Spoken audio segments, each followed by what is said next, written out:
एक Muslim country मुसलमान को छोड़ के बाकी हर कोई यहाँ भारत में आकर के अपनी नागरिकता, जो अल्पसंख्यक है वहाँ पे पाकिस्तान में, बांग्लादेश में और अफगानिस्तान, ये सी है। इसके अलावा भारत के नागरिकों को या भारत का जो मुसलमान है उससे किसी भी तरह से डरने की कोई जरूरत नहीं। भाई देखो, जो सरकार ने लागू किया है उसको तो मानना पड़ेगा। आप प्यार से माने तो ठीक, नहीं जबरदस्ती बनवा लेंगे तो। अगर आपको एक्चुअल में सीए की जरूरत है, आपको समझना है कि सीए क्या चीज़ है ना, तो आप जाकर के बंगाल में देख लो। मेरी ओपिनियन तो यही है ही कि पब्लिक बतेरी है और बाहर के आदमी को नागरिकता दोगे तो कहाँ तक भरोगे इसे देश को। ये बाबू वाला है ही नहीं ना, हम तो अल्पसंख्यक को बुला रहे, तुम भी अल्पसंख्यक हो जा भाई, मैं बुला लूंगा। चल एक बात बताओ, अगर आपके घर में 10 आदमी रह रहा हो और कोई अलग विचारधारा का और नहीं मनमुटाव चल रही उसके, तो यही तो मोदी जी कह रहे हैं कि भाई ले आओ उसको मनमुटाव, जिसके साथ तुम्हारा मनमुटाव चल रहा है उसको उठा लो, हम भारत में रख देंगे माँ कि तुम फ्री हो जाओ। नमस्कार, मेरा नाम हसन रजा है और आप देख रहे हैं तेज तर्रार।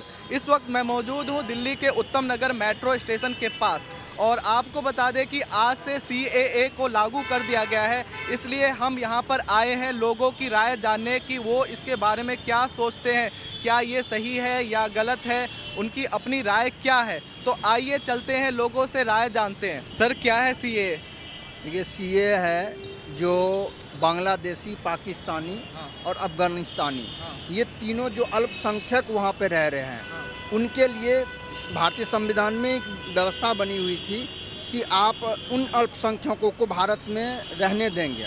एक मुस्लिम कंट्री मुसलमान को छोड़ के बाकी हर कोई यहाँ भारत में आकर के अपनी नागरिकता, जो अल्पसंख्यक है वहाँ पे पाकिस्तान में, बांग्लादेश में और अफगानिस्तान, ये सी है। इसके अलावा भारत के नागरिकों को या भारत का जो मुसलमान है उससे किसी भी तरह से डरने की कोई ज़रूरत नहीं। न उनसे कोई पेपर मांगा जाएगा, न उनसे कोई कागज़ मांगा जाएगा। तो श्रीलंका के हिंदुओं को क्यों नहीं शामिल किया गया इसमें, और ना म्यांमार के हिंदुओं को, ना तिब्बत के हिंदुओं को या और दूसरे समुदाय को शामिल किया गया है? मैं उसका जवाब देता हूँ आपको। उसका सबसे बड़ा कारण यह है कि भारत जो है, जो अफगानिस्तान था वो भी भारत का एक हिस्सा था, जो पाकिस्तान है वो भी भारत का हिस्सा है, और जो बांग्लादेश है वो भी भारत का ही एक हिस्सा है। तो भारतीय संविधान में ये बनाया गया कि भाई देखो, हम उनको देंगे ना जो हमारे देश के लोग हैं। हम ऐसे शरणार्थी को क्यों लगे? श्रीलंका तो हमारा देश नहीं था, हमारे देश का कोई पार्ट भी नहीं था, तो हम वैसे शरणार्थी को क्यों देंगे? और म्यांमार, बर्मा में तो हमने पहले भी देख रखे हैं, बहुत जो भी लोग थे उन्होंने कैसे झगड़ा झंझट किया, और खैर झगड़ा हुआ ना हुआ अलग मैटर है। म्यांमार भी तो एक समय भारत का हिस्सा था और श्रीलंका भी हिस्सा था, नेपाल भी एक समय हिस्सा था। देखिए क्या है, इसमें अल्पसंख्यक कहा गया है, और जो आप पाकिस्तान में जाइए जहां हिंदुओं की संख्या जो भी थी उससे घट के आज 1 या 1.5% रह गई है। अब 1-1.5% वाले को अगर हम शरण नहीं देंगे तो क्या 50% और 30% वाले को शरण देंगे? हमें शरण देना है सिर्फ अल्पसंख्यकों को। जहां जो बहुसंख्यक है उसको हमें यहाँ शरण देने की ज़रूरत नहीं है।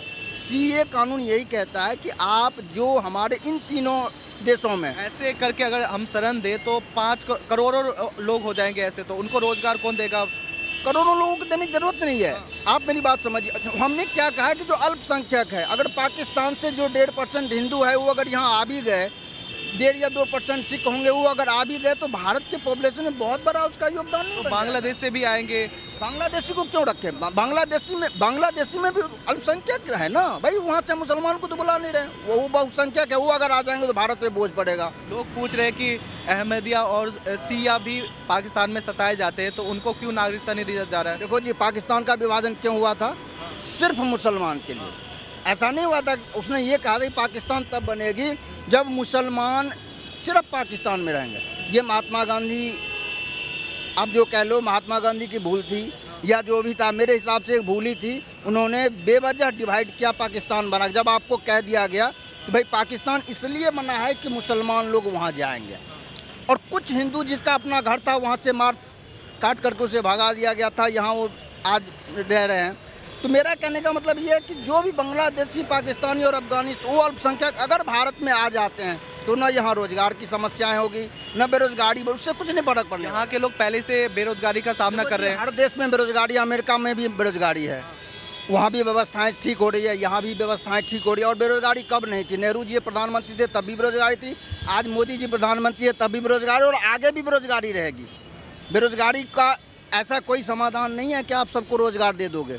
ये रहेगी। और उसके आने के बाद भी कोई बहुत विशेष फर्क नहीं। आज अगर आपको निकालना है तो आप बांग्लादेशी जितने भी बैठे हुए हैं बंगाल में जा करके आप एक एक करके चेक कर लो, आपको पता चल जाएगा कि ये बांग्लादेशी क्यों आए हुए हैं और सीए क्यों ज़रूरी है। अगर आपको एक्चुअल में सीए की ज़रूरत है, आपको समझना है कि सीए क्या चीज़ है ना, तो आप जा कर के बंगाल में देख लो। एक्चुअल सीए लागू करने की ज़रूरत थी तो बंगाल में था और जरूरी भी। कितने सारे राज्य बोल रहे हैं कि हम उसे लागू नहीं होने देंगे, केरल बोल रहा है लागू नहीं होने देंगे। देखो जी, नहीं होने देंगे, वो उसका कारण मैं बताता हूँ। एक बात बताऊँ, आज जहाँ जहाँ भी मुसलमान बहुसंख्यक होते जा रहे हैं, भगवान न करे ऐसा हो, वहाँ से हिंदुओं को खदेड़ के निकाल दिया जाता है। तो स्वाभाविक है केरल में मुसलमानों की संख्या बढ़ रही है, वो चाहेंगे नहीं कि यहाँ सीए लागू हो। आज मुझे बताओ, ये राष्ट्रीय राजधानी दिल्ली है, कोई कह रहा है कि हम सीए लागू नहीं होने देंगे? कि ये भेदभाव वाला कानून है। भेदभाव वाला है ही नहीं ना। हम तो अल्पसंख्यक को बुला रहे, तुम भी अल्पसंख्यक हो जा भाई, मैं बुला लूंगा। तो अहमदिया और सिया भी अल्पसंख्यक मानते हैं खुद को। देखो वो एक ऐसे तो फिर आप अगर आप हिंदू में जाओगे तो बहुत सारे लोग हैं, उस हिंदू में भी इन्होंने अलग अलग कैटेगरी कर दी ना भाई। आज हम हिंदू में एससी बना दिया, एसटी बना दिया, ओबीसी बना दिया। आप कहेंगे जी ओबीसी बहुत संख्या में है तो जो जनरल वाले हैं उनको हटा दो। वो नहीं, वो एक अलग पार्ट, वो है लेकिन मुसलमान ही। आप इस बात को समझो। आज से रमजान शुरू हो रहा है, तो क्या मुसलमानों को डराने के लिए ये लागू किया गया? देखो, मैं बार बार यही कहूँगा, कोई भी मुझसे पूछे, कहीं से भी ना तो मुसलमान भाइयों को डरने की ज़रूरत है ना उनके लिए अरे उनके लिए तो है ही नहीं। जो भारत में मुसलमान है उसको बताओ कौन मना कर रहा है कि आपको कोई कागज़ दिखाने हैं? आप अच्छा, आपके ऊपर इसका क्या प्रभाव है? कुछ भी प्रभाव नहीं। आपके ऊपर कोई प्रभाव है? जो मुसलमान यहाँ पर उसके ऊपर क्या प्रभाव? वो तो ये कह रहे हैं कि भाई जो बांग्लादेश से भारत आना चाहता है मुसलमान के अलावा जो अल्पसंख्यक है वो यहाँ आओ, हम तुम्हें शरण देंगे। छोटा सा एक लाइन की ये कानून है। भारत की पॉपुलेशन पहले से करोड़ों में है, 100 करोड़ 140 करोड़ है। अब और कैसे बर्दाश्त करेगा भारत? बात बताओ, 140 करोड़ अगर 4 करोड़ और बढ़ जाएंगे, 5 करोड़ और बढ़ जाएंगे तो क्या फ़र्क पड़ेगा? कुछ भी फर्क नहीं पड़ना चाहिए। और एक बात और ये देखो, एक मानवता भी है। आज अगर आप 10 आदमी एक शब्द बोल रहा हो और एक आदमी अलग कुछ बोल रहा हो तो क्या होगा? उन 10 की बातें सुनी जाएगी और एक की नहीं सुनी जाएगी। आज पाकिस्तान में, अफगानिस्तान में और बांग्लादेश में यही हो रहा है, जैन, हिंदू और सिख के साथ यही हो रहा है। आज वो अगर कुछ बोल रहा है, अच्छा उसको पूजा नहीं करने दिया, उसकी मंदिरें तोड़ दी जाती है। भैया जब आप उसके मंदिर तोड़ दो, मैं मना नहीं कर रहा हूँ, मैं अब एक ही जगह चारों चीज़ें होनी चाहिए। मुसलमान का मस्जिद भी होना चाहिए, हिंदू की मंदिर भी होना चाहिए, सिखों का गुरुद्वारा भी होना है, ईसाई का गिरजाघर भी होनी चाहिए। लेकिन आप कहोगे जी मैं गिरजाघर में नहीं बैठने दूंगा जी, हम तुम्हें मंदिर में नहीं बैठने देंगे, तो वो फिर क्या वो अल्पसंख्यक जो दबे कुचले हैं, भारत वही तो कह रहा है कि भाई उसको ले आओ। जो बेचारे दबे कुचले हैं उनको हम दबे कुचले रहने नहीं देना चाहते। बस यही तो हो रही है, इसके अलावा कुछ है ही नहीं। देखो जी, हुआ ना बनाए, बहुत अच्छी चीज़ें आ रही है, धीरे धीरे आ रही है और अच्छी चीज़ आई है, उनको समेट के हम ले आएंगे उनको। अच्छा एक बात बताओ, अगर आपके घर में 10 आदमी रह रहा हो और कोई अलग विचारधारे का हो, नहीं मनमुटाव चल रही उसके, तो यही तो मोदी जी कह रहे हैं कि भाई ले आओ उसको मनमुटाव, जिसके साथ तुम्हारा मनमुटाव चल रहा है उसको उठा लो, हम भारत में रख देंगे, माँ कि तुम फ्री हो जाओ। उनके लिए भी तो अच्छा है कि उनको एक अपना परिवार पूरी तरह से मिल जाएगा। भैया है ना, आ जाओ, हिंदुओं को भगा लो, सिखों को भगा लो और जैन को भगा लो, हम यहाँ सारा दे देंगे, तुम फ्री हो जाओ। क्या दिक्कत है उसमें? तो इस पर आपके क्या विचार है, आप बताइए। भाई देखो, जो सरकार ने लागू किया है उसको तो मानना पड़ेगा। आप प्यार से माने तो ठीक नहीं, जबरदस्ती मनवा लेंगे हो तो प्यार से आप प्यार से मानना चाहते हैं, जबरदस्ती प्यार से मान जाएंगे, हमें क्या दिक्कत है? तो इसमें तो हिंदू को शामिल किया गया, सिख, जैन, बौद्ध को शामिल किया गया, मुसलमान को शामिल नहीं किया गया। इस बारे में आप क्या बोलेंगे? अभी मैंने पूरी न्यूज़ पढ़ी नहीं है, किसको शामिल किया किसको नहीं किया, मैंने पूरी न्यूज़ अभी देखी नहीं है, ना मैंने अभी अखबार पढ़ा। तो उससे पढ़ने बाद देखेंगे क्या होता है। क्या है सीए, आपको क्या लगता है? सीए है कि वो प्रमाण पत्र मांग रहे हैं, मैंने सुना पेपर में भी कि आपको यहाँ रहने का प्रमाण पत्र देना होगा, 100 साल का सबूत देना होगा, ये वगैरह वगैरह।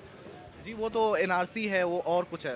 सीए तो है कि जिसमें जो पाकिस्तान, बांग्लादेश और अफगानिस्तान के हिंदू, सिख, जैन ये सब है, तो उनको नागरिकता देने की बात होती है उसमें। वो सरकार का अपना फैसला है, सरकार चाहे तो देते, हमें क्या दिक्कत है? दिक्कत नहीं आपको? हमें क्या दिक्कत है? हम तो भारतीय रहेंगे हम तो। देखो, देनी तो सबको चाहिए। जो आदमी परेशान होकर कहीं जाता है वो परेशान होता है जब ही जाता है। हाँ ठीक है ना, यहाँ के भी जाते हैं, लेकिन बात यह है कि जो इंडिया का है उसको तो यहीं रहना चाहिए ना, वो तो बाहर नहीं जाना चाहिए ना। तो ये राय है हमारी इसमें।